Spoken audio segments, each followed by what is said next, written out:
Instead of the pond, suddenly, without rhyme or reason, he saw a large bull's head without eyes, and the horse and sledge did not move on, but went round and round in a black mist. But still, he was glad he had seen his dear ones. He gasped for joy, and his limbs tingled and his fingers throbbed. "God suffered me to see them," he muttered, and opened his eyes and looked round in the darkness for water.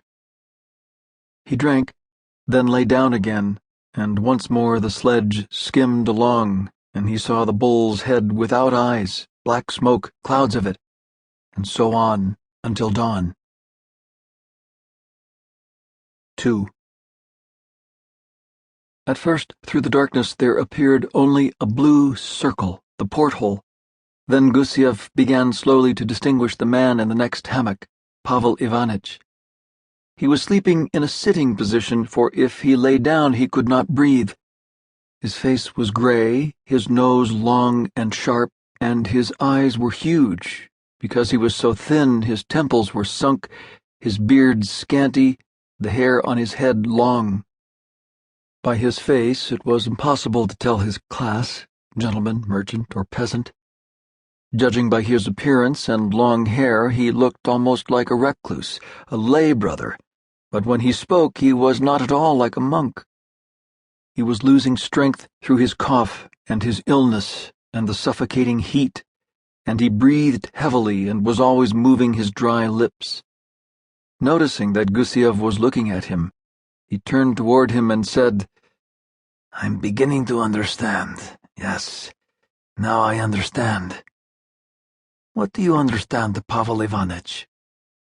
"Yes, it was strange to me at first why you sick men, instead of being kept quiet, should be on this steamer, where the heat is stifling and stinking and pitching and tossing and must be fatal to you, but now it is all clear to me. Yes, the doctors sent you to the steamer to get rid of you. They got tired of all the trouble you gave them, brutes like you. You don't pay them, you only give a lot of trouble, and if you die, you spoil their reports. Therefore you are just cattle, and there is no difficulty in getting rid of you. They only need to lack conscience and humanity, and to deceive the owners of the steamer. We needn't worry about the first, they are experts by nature, but the second needs a certain amount of practice.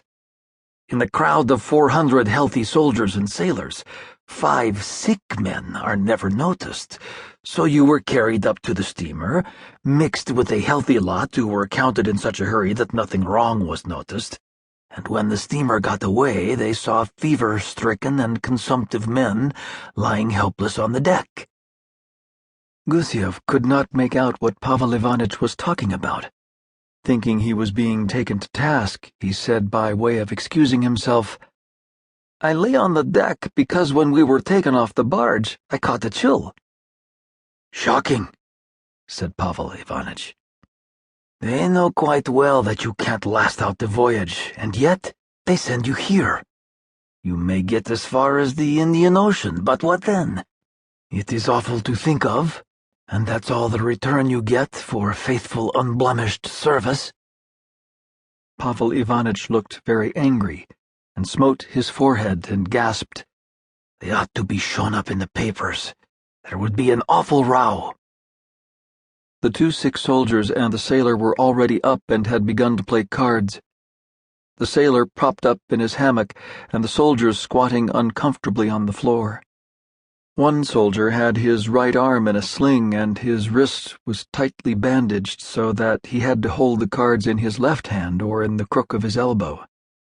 The boat was rolling violently so that it was impossible to get up or to drink tea or to take medicine. "You were an orderly?" Pavel Ivanitch asked Goussiev. "That's it, an orderly." My God," said Pavel Ivanitch sorrowfully. "To take a man from his native place, drag him 15,000 miles, drive him into consumption, and what for, I ask you? To make him an orderly to some Captain Farthing or Midshipman Hole. Where's the sense of it?" "It's not a bad